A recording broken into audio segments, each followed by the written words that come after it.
Hello there, and welcome back to Boring Science for Sleep. If your thoughts are heavy tonight, like rain just waiting to fall, you're in the perfect place. Here, we don't hurry. We don't try to fix the day. We simply breathe and let our minds rise slowly, like something invisible lifting through the air. Before we begin, feel free to subscribe if you haven't already, so you never miss a chance to fall asleep learning something quietly beautiful. And let us know in the comments. What time is it for you right now? And where are you listening from? It's always comforting to see that no matter how wide the sky, someone else is watching it with you. Tonight, we'll be drifting upward into one of the softest mysteries in science. Clouds. You see them every day. Sometimes you forget they're even there. But have you ever stopped to ask, where did that cloud come from? Is it heavy or light? Is it solid or air? Can something that floats be made of the same thing we drink, bathe in, cry with? How does a sky that looks empty suddenly gather into something you can see? Let's follow that question. Not with urgency, but with wonder and with rest. Because understanding the sky doesn't require reaching for it. It only asks that you look up and breathe. So close your eyes if you'd like, and imagine the sky above you, not as a ceiling, but as a slow, breathing ocean waiting to tell its story. Let's begin. Close your eyes, or let them blur softly, and imagine this. You're standing in an open field just after sunset. The last light of day has faded into a gentle navy blue sky. The world around you has grown still. The wind is quiet now. Only the distant hush of crickets and the faint rustle of grass remain. You breathe in, and though you cannot see it, there is water in the air. Not droplets, not mist, not even steam, just vapor, quiet and unseen, suspended in the atmosphere around you, dancing between every breath, tucked invisibly into every breeze. It is everywhere, and it is the beginning of every cloud you've ever seen. Water is not always water, at least not in the form we usually imagine. Sometimes it's the rain on your window. Sometimes it's the fog that hugs the road at dawn. And sometimes it's just there, floating, formless, weightless, invisible. This version of water is called water vapor, and it's a shapeshifter. It drifts through the atmosphere like a ghost, taking up space without claiming any. It's in the breath you just let out, in the sweat that evaporated from your skin hours ago, in the exhale of every leaf and lung and ocean. The air, even when it feels dry, is rarely empty. It holds moisture like a secret. And like all good secrets, it waits for the right moment to reveal itself. But how does water even get into the air? Let's go slowly. Picture a calm lake on a warm day. The sun rests on its surface like a hand on skin, and slowly, patiently, the warmth of the sunlight begins to loosen the bonds that hold water in its liquid form. Molecules, once content to stay close, begin to dance apart. Some of them gain enough energy to break free, to leap from liquid into air. This quiet escape is called evaporation, and it's happening all the time. From oceans, from rivers, from leaves, from your own breath. Wherever there's water and warmth, there is vapor rising. Not in clouds, not in steam, but invisibly. A soft, silent migration into the sky. And the sky, it welcomes that water. But it does not hold it forever. You see, the air has limits. It can only carry so much before it becomes too heavy, too saturated. Like a sponge soaked to the edge. Like a song played one note too long. But we'll get to that soon. For now, let's stay with the invisible. With vapor that drifts upward slowly, like a thought rising through sleep. Water vapor doesn't gather in one place. It spreads, mixed gently by the winds lifted by warmth, carried across landscapes like a traveler without luggage. At ground level, we often forget it's even there. But higher up, where the air is thinner, cooler, more delicate, vapor begins to change. Its molecules, once energetic and wild, begin to slow, to nudge closer together. You can almost imagine them shivering, realizing the warmth that gave them freedom is fading. They're not quite clouds yet, but they are closer. Think of water vapor as the breath before a whisper, a quiet anticipation, a suspended possibility. It holds no form, but it holds potential. This is the unseen half of every rainstorm, every afternoon sky brushed in white. Before a single drop falls, before a single puff of cloud appears, water must first disappear, into air, into vapor, into waiting. There is a kind of poetry to it, isn't there? That something as heavy as rain must begin by becoming weightless. That to rise, water must first let go of its shape. That the same molecules in your teacup can one day drift above the mountains, gather into a cloud, and return as snow. All of this begins with evaporation. And evaporation begins not with motion, but with stillness, with sunlight, with silence, with time. Now, let's return to the field. The air is cooler now. The stars are coming out one by one. You breathe again, and again you exhale not only carbon dioxide, but water vapor. Your body, even at rest, is part of this invisible cycle. You are a source, a stream, a skyward well.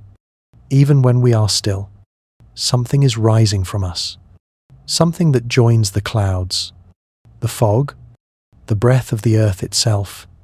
We are never fully separate from the sky. Even our quietest hours contribute to it. Some nights, when the temperature is just right, you can see the vapor reappear, on glass, on grass, in your breath. But most of the time, it stays hidden. Not gone, just not yet formed. That's what the first stage of a cloud is. A secret waiting to be seen. A breath suspended in sky. A moment that hasn't yet chosen its shape. And when the air has held enough, when the sky has quietly gathered all the invisible it can, that's when the next stage begins. When vapor meets cool air, and something shifts. But we'll get to that. For now, just know, the next time you look up at the clouds and wonder where they came from, the answer is everywhere. In every drop that vanished, in every warm roof, in every leaf sigh, in every sleeping breath you take tonight. Clouds begin, with water that disappears, and with the mystery that even absence can be the start of something beautiful. Some things build quietly, like thoughts you don't know you're thinking, like sleep, which creeps into the body not all at once, but gently, moment by moment, breath by breath. Clouds are like that too. They do not appear suddenly.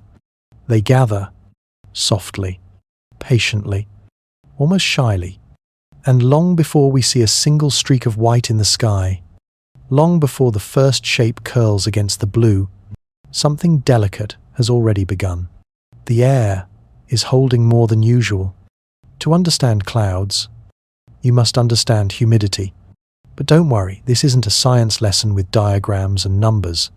It's a quiet observation of how the world carries water without ever showing it. Humidity is the measure of how much water vapor is in the air. Not liquid, not droplets, just the invisible breath of water, suspended like a thought mid-sentence. Imagine air as a sponge, an invisible, floating sponge that stretches across the sky. And humidity is how soaked that sponge is. Sometimes it's mostly dry, with only a little vapor tucked into its corners. Other times, it's nearly full, and when that happens, the sponge becomes heavy. Not literally heavier, but closer to its limit. Closer to what we call saturation. Let's stay with that sponge. It's helpful. When a sponge is dry, it soaks up water easily. When it's wet, it begins to drip.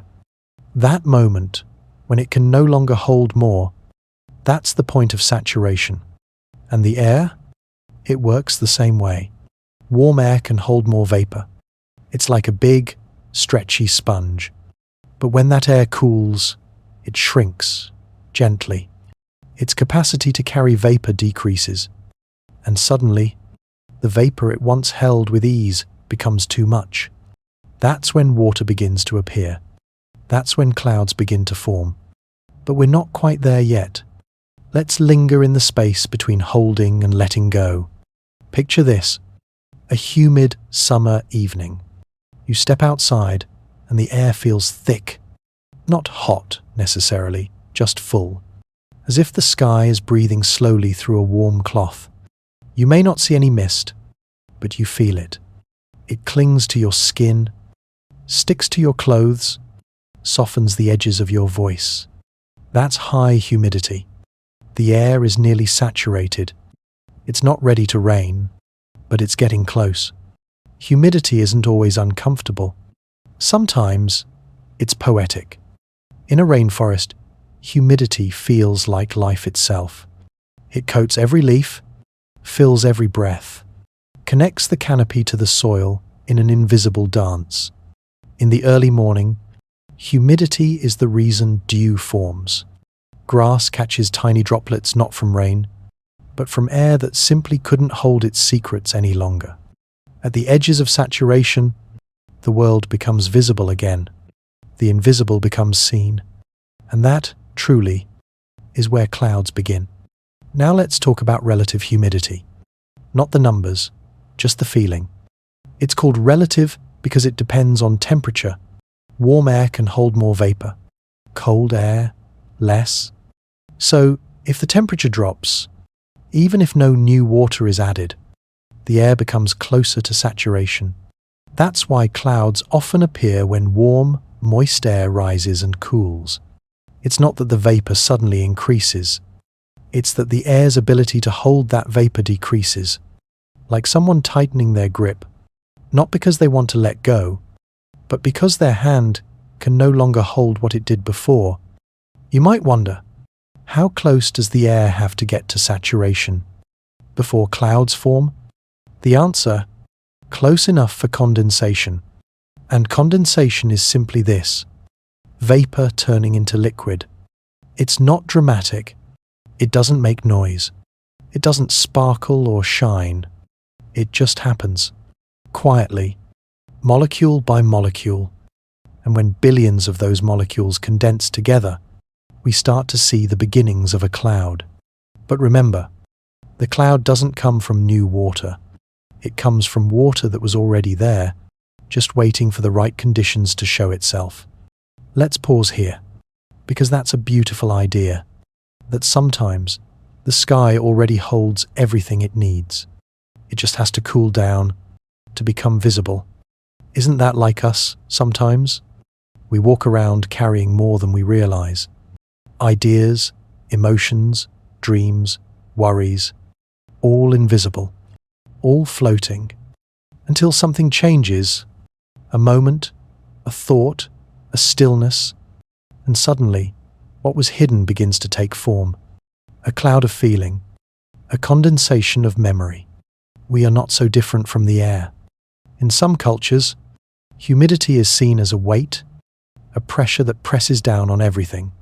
But in the world of clouds, humidity is potential. It is the promise of transformation. It is water in waiting. Let's return to that sponge sky. Now, imagine it just barely full, and the air begins to rise.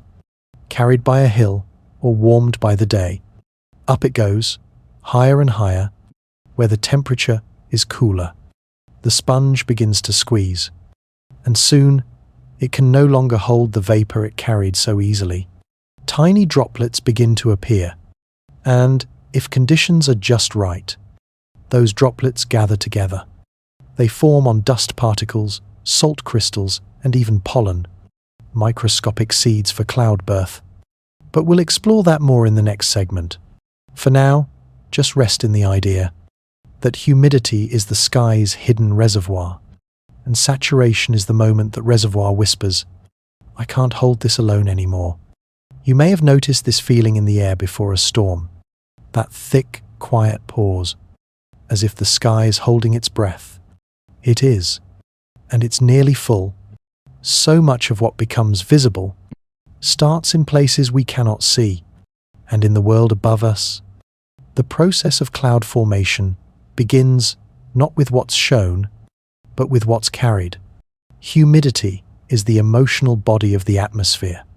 It's what makes the sky soft, heavy, and human. It's not something to be solved. It's something to be listened to, like a thought, like a feeling, like a story forming in silence. Let your own thoughts float like vapor for now. You don't have to hold them tightly. You don't have to make them form. Just know that they're there, gathering gently. And one day, in their own time, they may become something you can name. But for now, let the air be full. Let the sky be heavy with waiting, because the clouds are not far off now.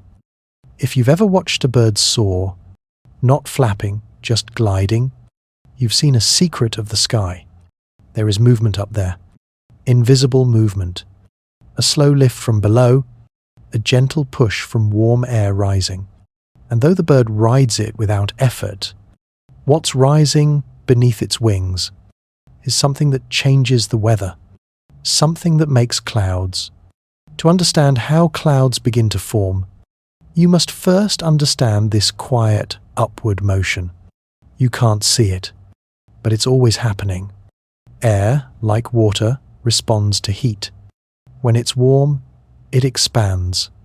It becomes lighter than the cooler air around it. And when something becomes lighter in a heavy place, it rises, like a balloon, like a sigh, like steam curling from a cup of tea. This is called convection, a soft, steady rising of warm air. Imagine the ground after a full day of Sunday. The earth has soaked up warmth. The roads are still hot. The rooftops shimmer. All of that heat radiates upward, warming the air just above the surface. That air, in turn, becomes lighter, and it begins to lift. It doesn't rush. It doesn't tumble. It floats, carrying with it everything it holds, including water vapor. Let's go slowly now. Follow that pocket of warm air as it rises. It starts close to the ground, full of invisible vapor, full of potential. As it moves upward, something happens. The higher it goes, the cooler the air becomes. The atmosphere isn't heated evenly. The ground is warm, but the upper layers of the sky are cold. And just like you might pull on a sweater, when you climb a mountain, air parcels rising into the sky begin to lose their warmth. This cooling isn't just a side effect. It's a transformation. As warm air rises and cools, its ability to hold water vapor diminishes. Remember the sponge? It begins to tighten. Its hold weakens. And suddenly, vapor begins to turn back into liquid. Tiny droplets, microscopic at first, begin to form.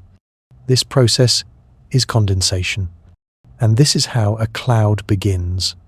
You might not notice it right away.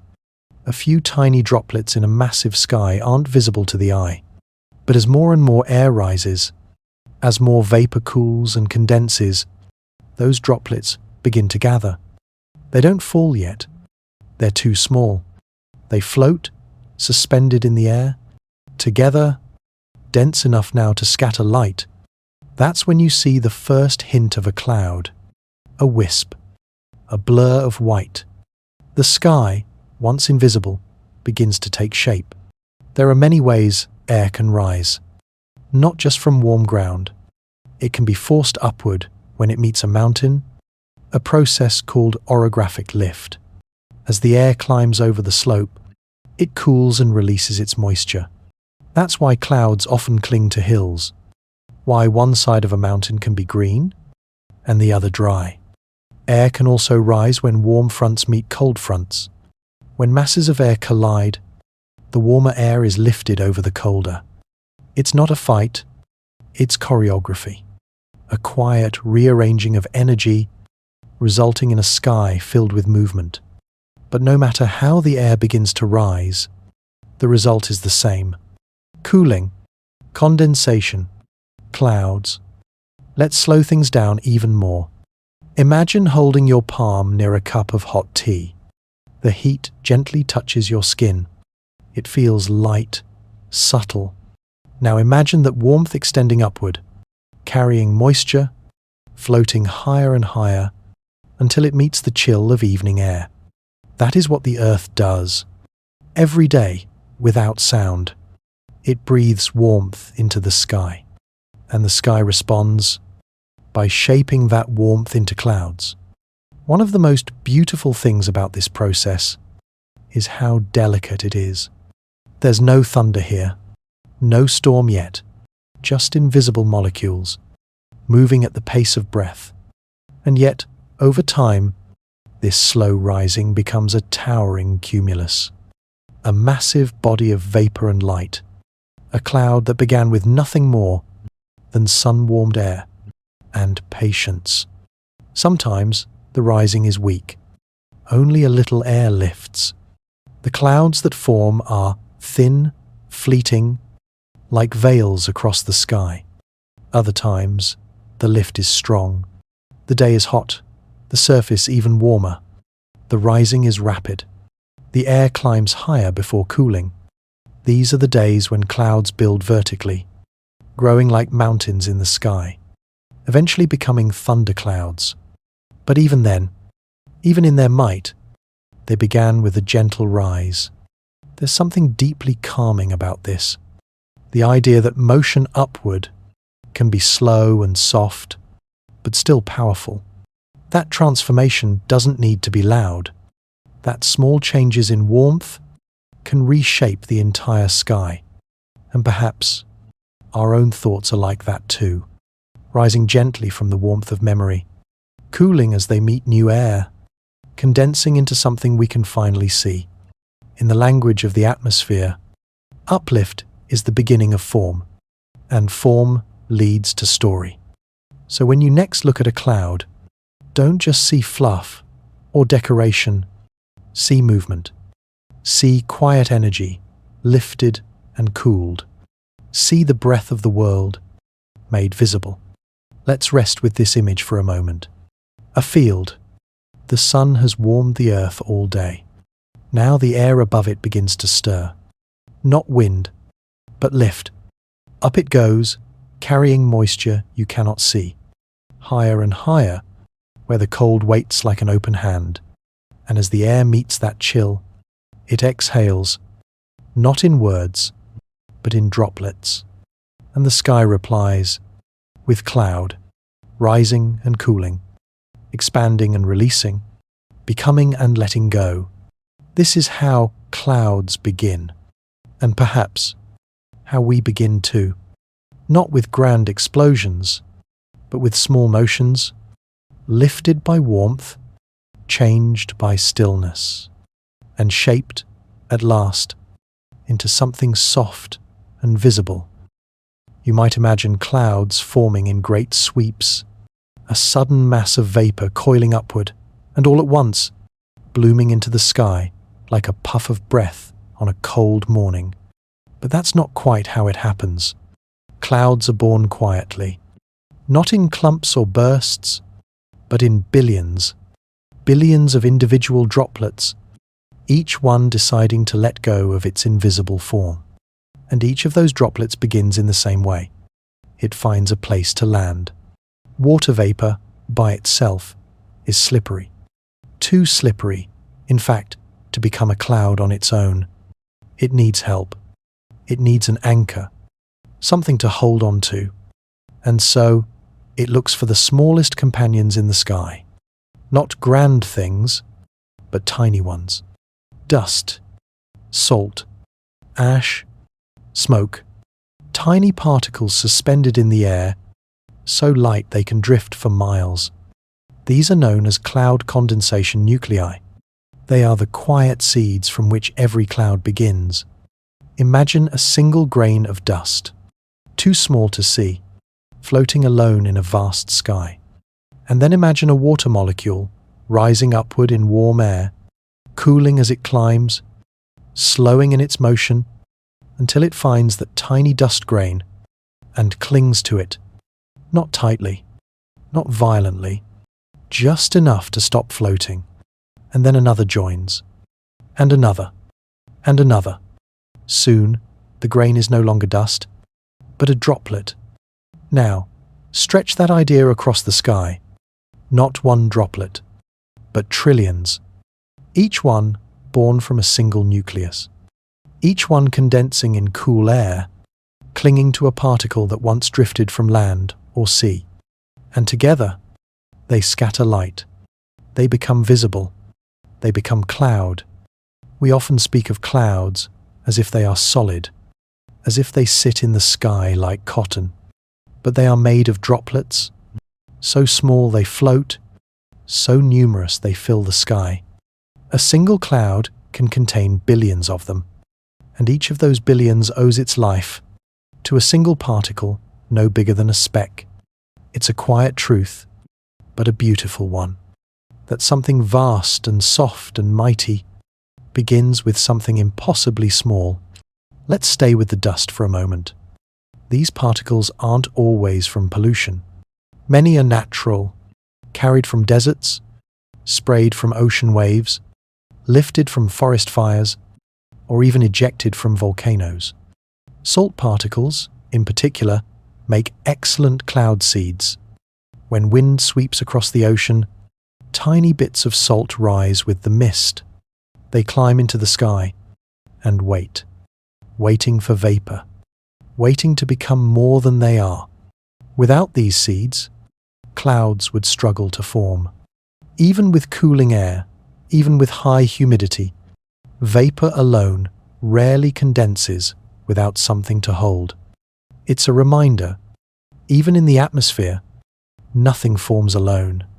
Everything needs something else to begin. Even the sky requires a starting point. There's a term for this invisible threshold, when air becomes fully saturated and the conditions are just right for droplets to form. It's called the dew point, a soft-sounding name for a quiet transformation. Reach the dew point, and water vapor begins to condense, not on command, but because it simply can't stay vapor anymore. It's ready to change. And change, in the sky, often means cloud. Let's imagine this all together now. The ground warms the air. The warm air rises, carrying water vapor. As it ascends, it cools, and at a certain height, when the air has cooled just enough, the dew point is reached. Suddenly, vapor clings to dust, clings to salt, forms droplets, and those droplets gather, suspended, too small to fall, too light to leave, too many to ignore, and there, in the middle of nowhere, a cloud is born. What's stunning is that this process isn't rare. It's happening all the time. Somewhere in the world, right now, clouds are forming over oceans, mountains, cities, and fields. Each one a breath made visible, each one beginning with a whisper, not with thunder, but with stillness and seed. And the sky remembers these beginnings. Sometimes clouds form low to the ground, misty and thin. Sometimes they stretch tall and grand, reaching miles above the surface. The shape depends on the air, the heat, the lift, but the birth is always the same: condensation and seeds. It's worth wondering, how many things in your life have started this way? Not in sudden brilliance, but in quiet preparation. Not in bursts, but in invisible rising, in soft collection, in holding just enough until something changes. Perhaps thoughts are like vapor, and experiences like dust, and when the time is right, they meet and become something you can finally see. Even raindrops don't begin as rain. They begin as cloud droplets, tiny, floating, fragile. Only when those droplets merge, grow heavier, and break free from the cloud's gentle hold, only then do they fall. But at first, they're just part of something soft, something suspended, something waiting to become. So the next time you look up at the sky and see clouds gathering, know this: you are witnessing millions of quiet meetings, dust and vapor, heat and lift, time and temperature. The cloud above you is not just water, it's story, a record of the Earth's breath, a memory of sunlight and salt, a collection of things once unseen. And it all began with the tiniest particle and a little bit of cool air. There's something deeply restful in that even the sky forms gently, that even transformation can be soft, that every cloud is not an arrival, but a beginning, and beginnings are always worth watching. Look up at the sky, and you'll notice something curious. No two clouds look exactly the same. Some are cotton tufts, drifting lazily. Others stretch like paint across the horizon. Some tower like mountains. Some hang like veils. Some barely show up at all, just ghostly whispers in the blue. And yet, all of them are made of the same thing: water droplets, suspended in air. So why the difference? Why does the sky become a gallery of ever-changing sculptures? Tonight, let's wander slowly into the quiet artistry of clouds, not to catalogue them, but to understand what makes them choose one shape over another. Because clouds, like thoughts and dreams, have their moods too. Let's begin with the simplest question. What gives a cloud its shape? The answer is movement. Air doesn't sit still. It moves up, down, sideways, in spirals and layers. Temperature, pressure, humidity, and even geography all dance together. And clouds are the visible record of that unseen motion. Think of clouds as smoke signals from the atmosphere. Only instead of telling us something has burned, they tell us how the sky is breathing. Let's meet a few of these sky shapes gently. You've probably seen cumulus clouds. They're the ones we drew as children, puffy, rounded, friendly, floating like sheep through the blue. They form when warm air rises strongly, carrying moisture high into the sky, cooling as it goes, and forming droplets. Because the lift is steady, the cloud grows vertically, a pile of breath, fluffed and full. If the rising continues, those same cumulus clouds can grow into cumulonimbus, tall and thunderous, the anvil-headed giants of summer storms.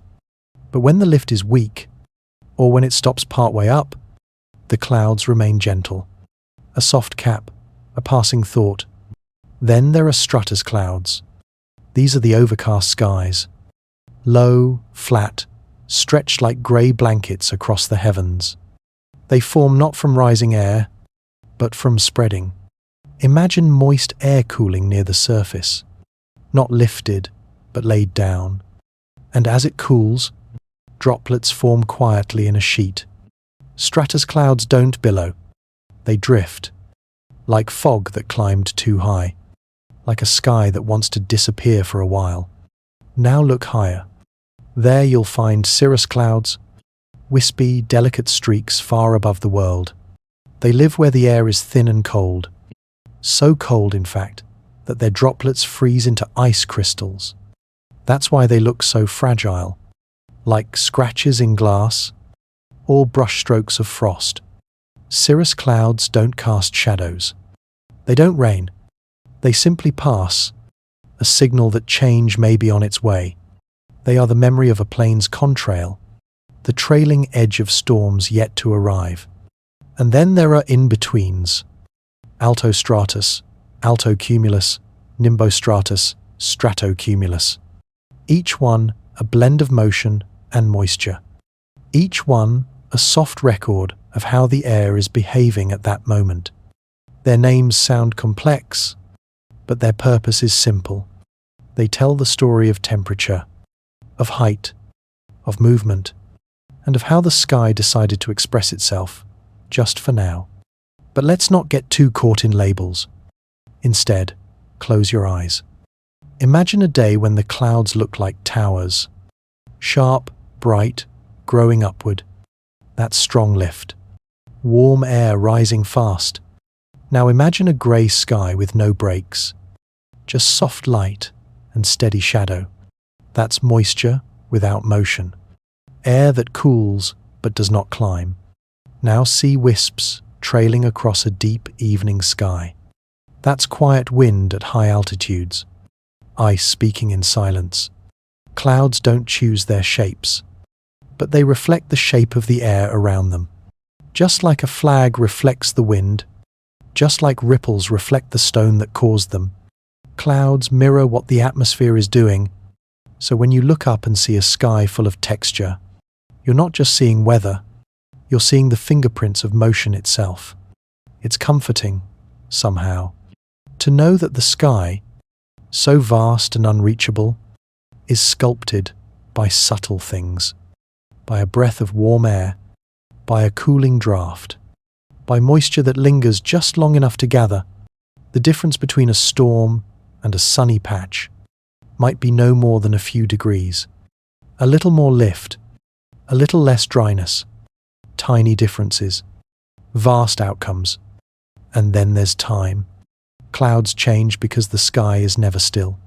What begins as a cumulus may become a cumulonimbus, or vanish into clear air. A stratus deck may thin, then break into scattered cumulus. A cirrus veil may thicken as a front approaches. The shape of a cloud is never a final decision, only a snapshot. The sky is not a painting. It's a story, and clouds are the punctuation marks along its lines. Perhaps this is why we find peace in watching clouds. Their slow shifting reminds us of our own feelings. Gentle, complicated, always moving. You can stare at a cloud and know that nothing is being rushed. There is no urgency in the sky, only rhythm, only change. And in that, there is rest. There's a term meteorologists use, cloud morphology. It sounds clinical, but in truth, it means the study of how clouds look, as if science, too, must admit that beauty matters. That shape means something, even in vapor. You might recall lying in the grass, as a child, finding dragons and ships in the sky. You weren't wrong. You were reading a language older than speech. You were watching the sky dream aloud. And though we now know about condensation, dew points, and convective lift, the wonder remains untouched. Because even if we understand how a cloud forms, we still can't predict the exact shape it will take. Each one is improvised. Each one is a performance in midair. So tonight, as you close your eyes, imagine a sky full of drifting forms. Some round, some flat, some sharp, some delicate. Each one whispering a little truth about the air that made it, and about the quiet forces that shape all things, gently, softly, always. You don't need to memorize the names. Just remember the feeling that the sky is full of texture, that what you see is shaped by what you cannot. That beauty often begins with breath, and that even clouds, those vast, floating mysteries, are born of tiny shifts, invisible decisions, soft air made visible. If you've ever watched the sky for more than a few minutes, you'll notice something. Clouds don't stay still. Even the softest ones, those that look frozen in place, are quietly moving. They drift, shift, reshape. They disappear and reappear. They cross the sky like ancient travelers. And yet, they make no sound. They carry no luggage. They simply float. Tonight, we follow them. Not to chase, just to watch. To understand how the sky carries its dreams from place to place without ever lifting a finger. Clouds are passengers in the sky. They don't move themselves. They're carried by wind, by layers, by invisible rivers of air that stretch across the world. You can't see these rivers, but clouds can. They ride them like boats on shifting tides. Let's start simple. The air around you is never truly still. Even on calm days, there are breezes you don't feel. Above you, there are layers, horizontal sheets of atmosphere, stacked like soft pages. Each one moves at a different speed. Each one can have a different direction. So a cloud at 1,000 meters might drift east, while another above it slides west. Look closely, and you'll sometimes see it. Two layers of cloud, moving like dancers who don't know the other is there.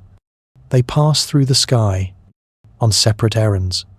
This layering of motion is called wind shear, and while it sounds like a sharp word, it's actually quite poetic. It simply means not all the air moves the same way. And because clouds form at different altitudes, they often ride different currents. Some are slow and low, lingering over cities or hills. Others are fast and high, racing across oceans with barely a whisper. Imagine standing at the edge of a wide river. Beneath the surface, currents twist and turn, some fast, some slow, some warm, some cold. Clouds are like leaves dropped into that river. They follow where the current takes them. They turn, scatter, reform. Their shape might change. Their path might bend, but the motion is never truly theirs. They go where the wind goes. Sometimes the journey is short. A morning fog drifts across a field and vanishes with the rising Sunday. Other times, it's epic. A high-altitude cirrus cloud, formed over one continent, can travel thousands of kilometers before dissolving into sky again. Clouds are not just shapes, they are travelers, and the wind is their map. But wind isn't always steady. It pulses, it swirls, it dances. These movements leave traces in the clouds themselves. You've seen it, the ripples, the rolls, the rows of puffy mounds, patterns like fish scales or waves at sea. These are signatures of motion. The sky is not just a backdrop. It's in motion, always. And clouds are how we see that. There's a kind of cloud called altocumulus undulatus. Its name is long, but its message is simple. It moves. Undulatus clouds form in wave-like patterns, like soft ridges in a calm sea. They're born when stable layers of air slip over one another, gently, like silk over cotton. The result is a sky that looks like it's breathing. You don't need a telescope to see it, just a few moments of quiet attention. And then there are clouds that seem to fold and roll, like someone kneading dough in the sky. These are lenticular clouds, often seen near mountains. When wind is forced upward by a peak, it creates a wave in the atmosphere. Clouds form at the crest of that wave, hovering still while air rushes through them. They look like flying saucers, but they are just the pause in a wind's journey. Stillness made visible in a sky that never stops moving. Have you ever watched a cloud dissolve? One moment it's there, soft, white, and bright. Then, slowly, it begins to fade. Its edges fray, its body thins, and then it's gone. But the particles didn't vanish. The water is still there, just spread invisibly in the air again.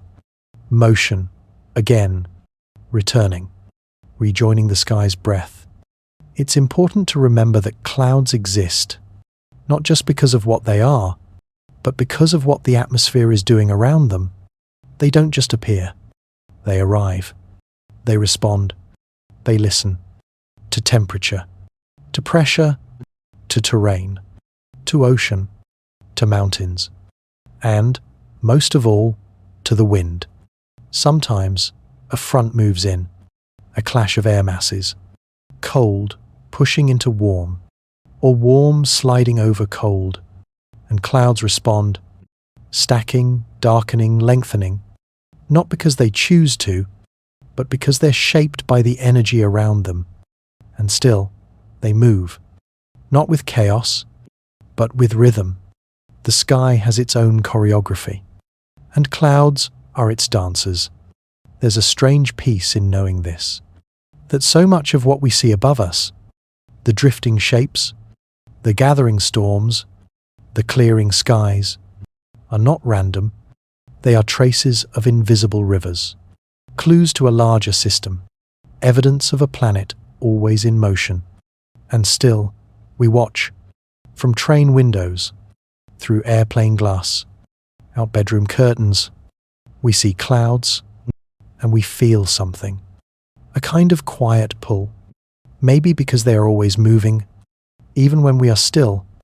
Maybe because they are always changing, even when we feel stuck. Or maybe because clouds remind us that everything is carried, everything is held by something. So tonight, as your thoughts begin to slow, imagine yourself as a cloud. Not hurried, not heavy, just drifting, not lost, but gently carried, on a current that knows the way. No need to steer, no need to worry, only to float, to rest, to become part of the sky again. Motion, it turns out, doesn't need noise, and movement doesn't need effort. Sometimes the world moves you just by holding you in its breath. It begins so quietly. A sunny afternoon, perhaps a little warm. The sky still blue, though the air carries a hint of weight, barely enough to notice. Above you, a few innocent clouds drift, round and bright, cumulus, small and slow, the kind you'd imagine floating beside a child's dream. Nothing about them feels dangerous. They are soft, polite, comfortable, and yet, inside them, something is changing. Clouds, like people, can grow. Not all do. Many stay small, content to drift, then disappear. But sometimes, the air beneath a cloud grows more restless, warmer, fuller. It wants to rise, and it does. That rising air carries moisture, and as it lifts, it cools. And as it cools, it condenses. And as it condenses, it builds the cloud higher, and higher, and higher still. What was once a small cumulus now begins to tower. Its base darkens, its body thickens, its top mushrooms outward like a cauliflower, stretching toward the upper sky. This is no longer a lazy cloud. It's becoming a cumulonimbus, the kind that speaks with thunder. The transformation is not loud, not at first. In fact, it's easy to miss. From the ground, you might not realize how fast the change is happening. But inside the cloud, there is motion. Strong upward winds, called updrafts, race through its center. These updrafts feed the cloud, pulling in more warm air, more vapor, like breath filling lungs. Tiny droplets condense, releasing heat. That heat keeps the air rising, faster, stronger, lifting more moisture as it goes. It's a feedback loop, a quiet engine building in the sky. Soon, ice crystals begin to form at the top.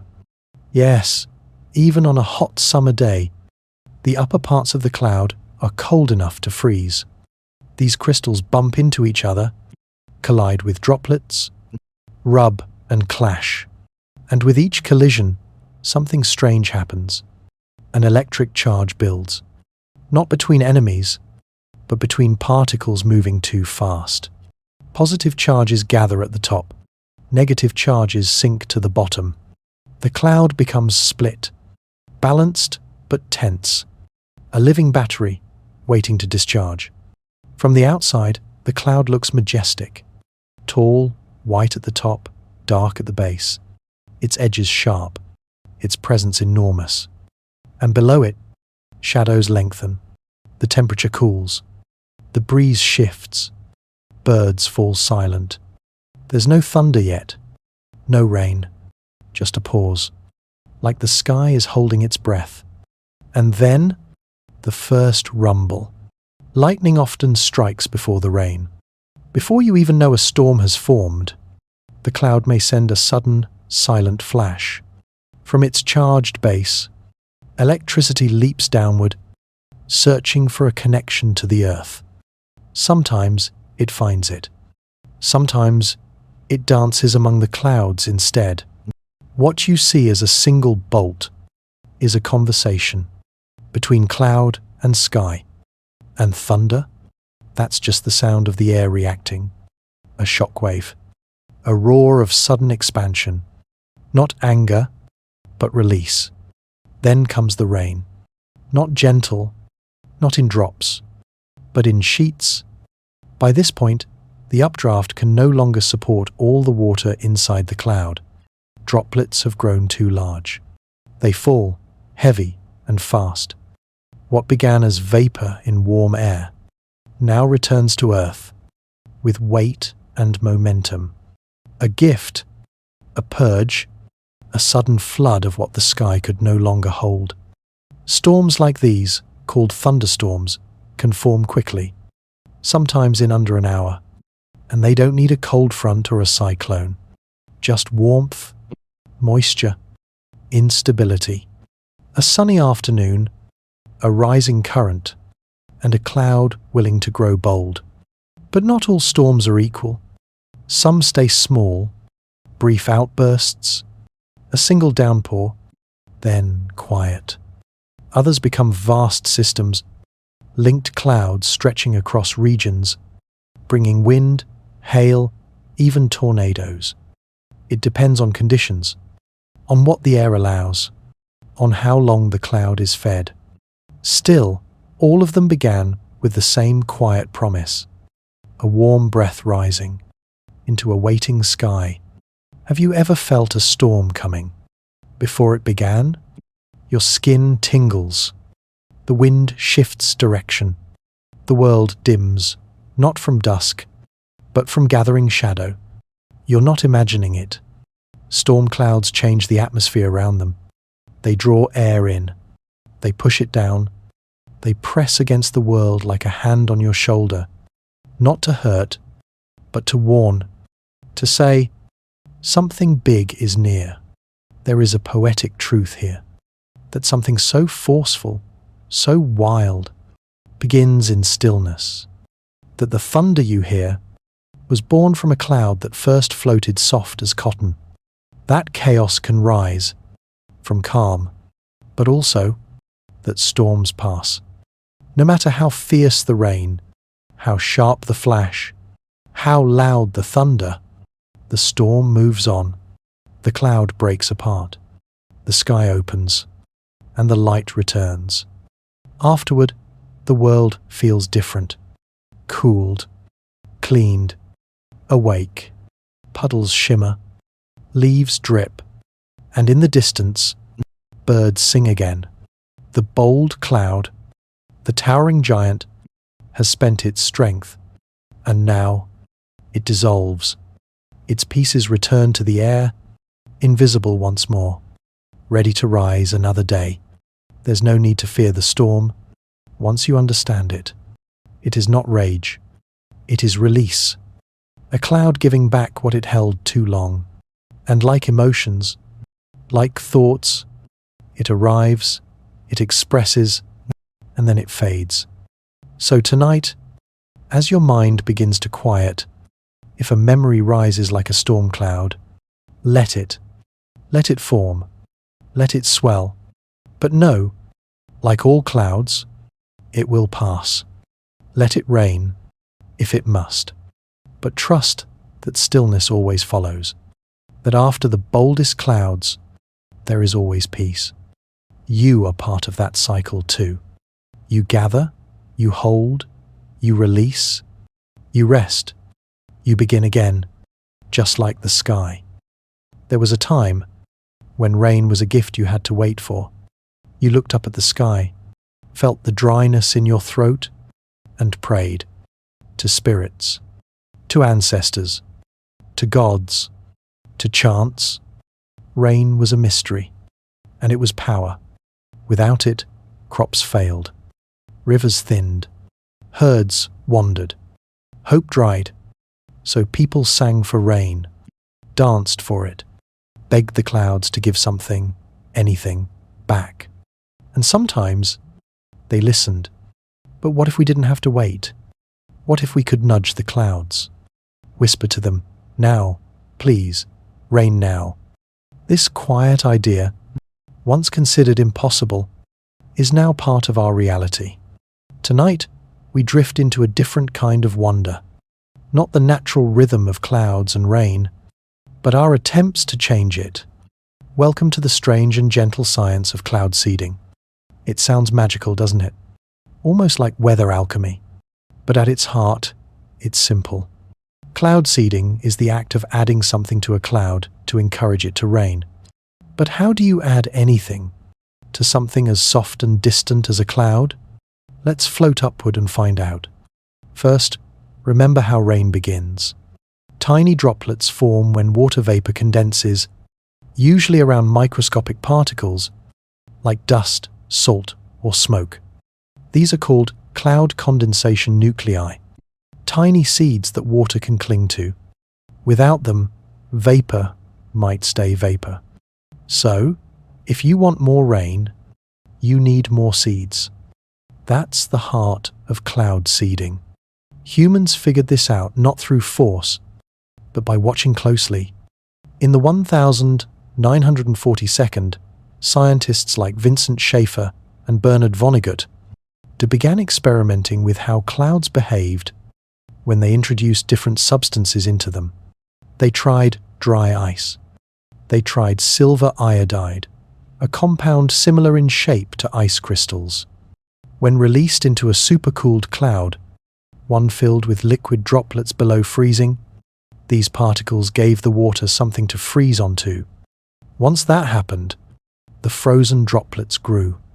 Then they fell, as snow or as rain. The cloud had been nudged. Today, cloud seeding still follows that same idea. Small aircraft fly through or above clouds, releasing silver iodide or other materials, either as smoke or as flares. Sometimes, these flares are launched from the ground, reaching upward on the wind, like sparks seeking an audience. The seeded particles mix with the cloud, and in the right conditions, rain forms. It doesn't work with every cloud. It doesn't create weather from nothing. But when the sky is almost ready to rain, cloud seeding can tip the balance. It's not dramatic. You won't see a sudden downpour or hear the sky groan. Cloud seeding is quiet, subtle, often invisible, and it has been used in more places than you might think. In drought-stricken regions, governments seed clouds to try to bring relief. In ski resorts, they encourage snow to fall earlier or thicker. In cities, cloud seeding is sometimes used to reduce the size of hail or to nudge rainfall away from crowded events. Even some Olympic Games have used it to try to keep opening ceremonies dry. Of course, it's not perfect, and it's not certain. Cloud seeding doesn't guarantee rain. It only increases the likelihood of precipitation from clouds that already carry moisture. And it works best in very specific kinds of clouds. No water, no rain. There are also questions. Some people wonder, if you make it rain here, does it mean it won't rain there? Are we robbing Peter to water Paul? Most scientists say no, that the atmosphere is vast and dynamic, that a small nudge in one place doesn't significantly reduce water elsewhere. But the concern remains, because when you touch the sky, even gently, you change something, and that change ripples outward. Still, the dream persists. In the United Arab Emirates, in China, in the American West, Planes fly silently, with canisters of silver, iodide, or salt, searching for clouds on the edge of giving. Even new methods are emerging, like using lasers to stimulate cloud particles, or electric charges to reorganize moisture in the air. It's not science fiction anymore. We've become rainmakers. But what does it mean to make it rain? Is it mastery, or is it merely suggestion? We can't force the clouds to obey. We can only whisper, offer a seed, wait. And in that, there is humility. Cloud seeding reminds us we are still small in the face of weather. We cannot control it, only influence it sometimes and slightly. There's something deeply human about the idea, though, to look at the sky and say, I wish you would rain, and then, gently, try to help it along. It's not power. It's hope with wings. And it also forces us to see the sky not as distant, but as connected. What we send upward comes back down. The rain that falls was once part of a cloud that listened, that accepted our offering, that responded. Of course, there are debates about safety, about ethics, about the long-term effects of silver iodide in the environment. But most studies show the chemicals used are safe in the amounts applied, that the traces left behind are no more harmful than what the sky already carries. Still, it's a reminder. Even when we mean well, we must tread gently, especially when touching something as ancient and sacred as rain. So tonight, if the air around you is dry and the clouds feel far away, remember this. Sometimes, a single particle can change the sky. Not with noise, not with force, but with presence. A quiet catalyst. A seed in the air. You too are a kind of seed. Small, invisible, but full of possibility. You carry the power to shift something, in thought, in feeling, in the weather of someone else's day. And that power doesn't come from shouting. It comes from showing up, from offering what you carry, from trusting that change will come, even if slowly. The sky doesn't resist change. It absorbs it, reacts, becomes something new. And so do we. With every breath, with every thought, with every cloud we help form, or help release. So rest now. You've whispered to the sky. You've learned its language. You've followed its path from silence to rain.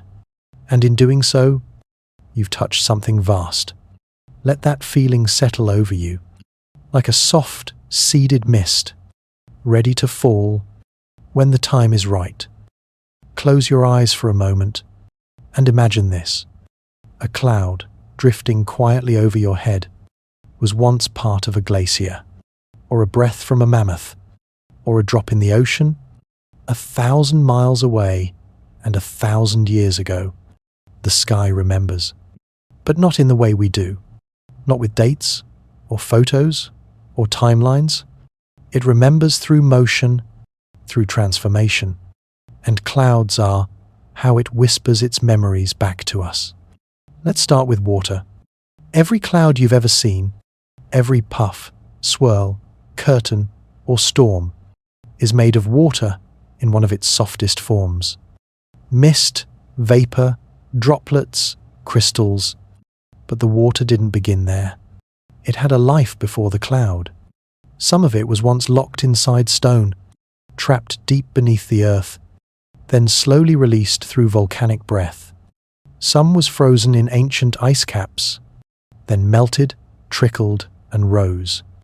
Some passed through tree roots, sipped by leaves, then exhaled skyward again.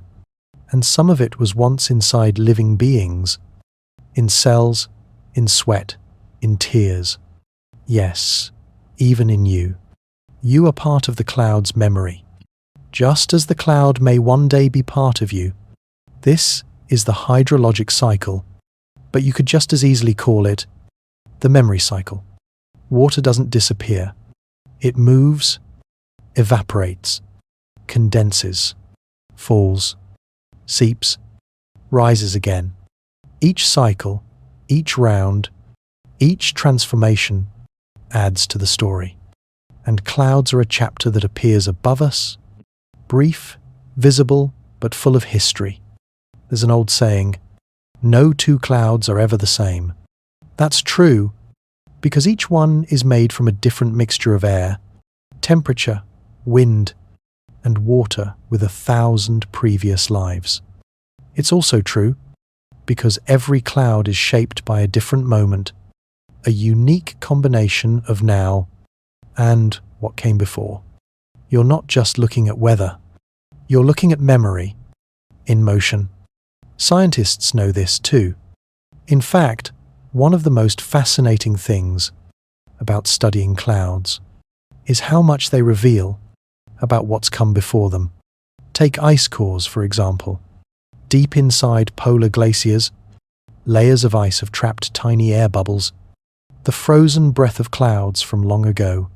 By studying those bubbles, scientists can learn what the atmosphere was like hundreds of thousands of years in the past, what gases were present, how warm the planet was, how much rain or snow fell. The past, preserved in crystal.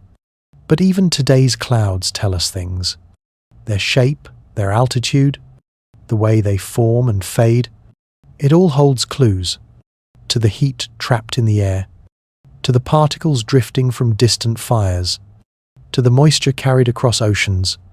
When clouds form over the Amazon, they often carry the memory of Atlantic currents. When monsoons build over India, they bear the fingerprint of highland heat from days earlier. Even a simple cumulus cloud above your backyard is a result of heat stored in the ground, air rising from your street, and water that may have traveled across borders. Clouds are postcards, written by the planet to itself. But the sky also remembers in stranger ways. During volcanic eruptions, particles are shot high into the stratosphere. There, they mingle with clouds, reflecting sunlight, changing weather patterns, sometimes for years. Even now, some clouds carry traces of eruptions from decades ago, the past still drifting in the sky. And then there are the contrails, those narrow streaks behind airplanes. They're artificial clouds, formed when jet engines release moisture into cold air. But they don't just fade. In the right conditions, they spread, joining natural clouds, shifting sunlight, influencing temperatures ever so slightly. They're like accidental notes, added to the atmosphere's diary, a human scribble in a long natural text. Sometimes, clouds even carry the scent of the past.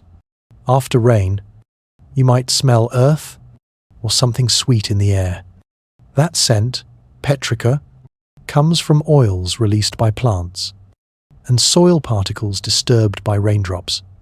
But it's more than just chemistry. It's memory made tangible. Smell is the oldest sense, and it connects to our most emotional memories.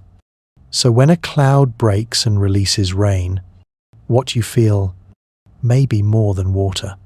It might be time itself, falling gently on your skin. Even the sound of rain can stir memory. Soft tapping on a rooftop, the hush of drizzle on leaves, the distant drum of a thunderstorm. These are not just weather events. They're recordings of nights long past, of conversations under umbrellas, of safe blankets and quiet windows. Rain carries more than moisture. It carries presence. It brings the past close again. And isn't that true of all water? A glass you drink was once in a river. Before that, in a cloud. Before that, perhaps in a dinosaur's breath, or a whale's spout, or the belly of a storm. We are not separate from clouds. We are part of their story. And they, part of ours. So the next time you look up and see a cloud floating by, don't rush past it. Pause, not to analyze, not to explain, but to honor. That shape above you has been ocean and ice and mist and life. It holds pieces of mountains, dust from deserts, ash from ancient fires. It has flown across continents, and now it floats over you, a silent witness to what the world has been. There's a kind of reverence that comes from realizing this, that the sky isn't just a background.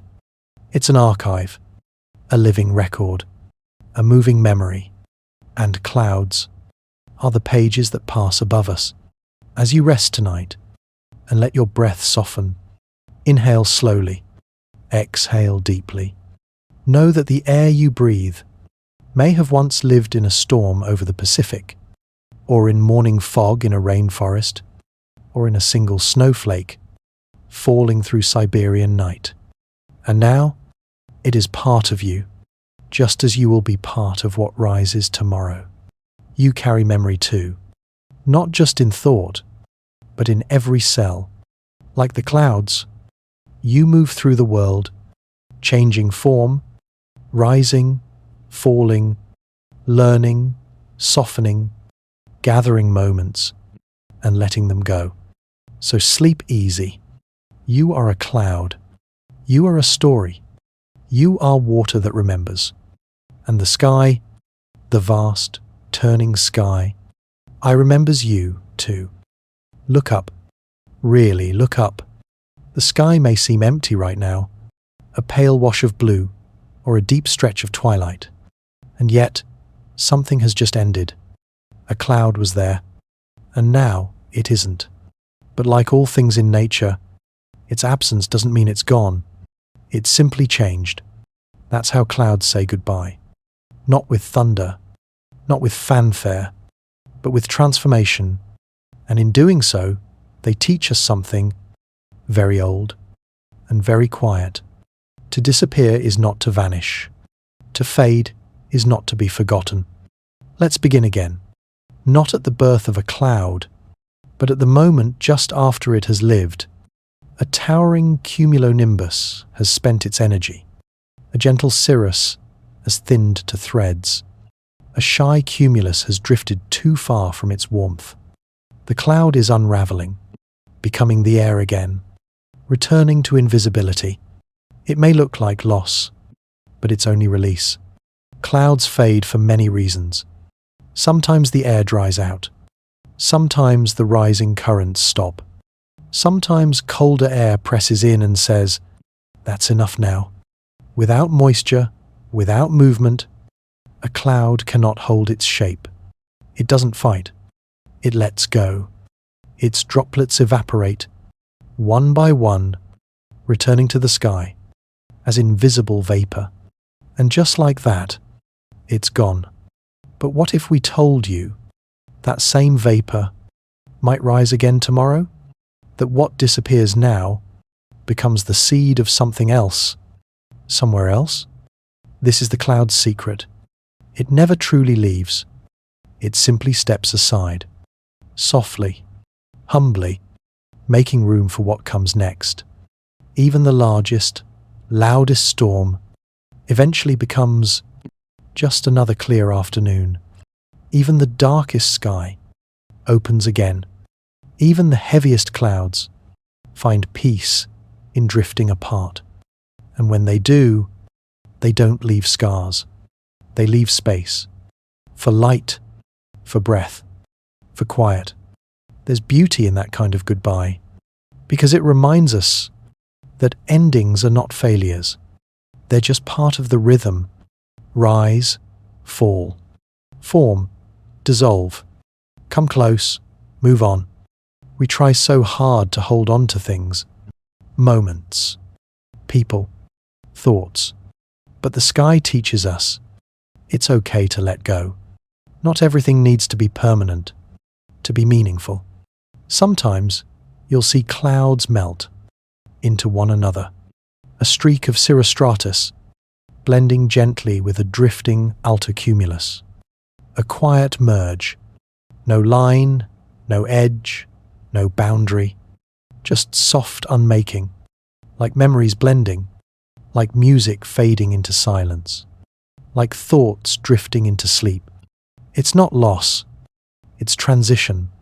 There are also moments when clouds leave in pieces, a breakup of formations, fractures in the mist, pockets of sunlight sneaking through.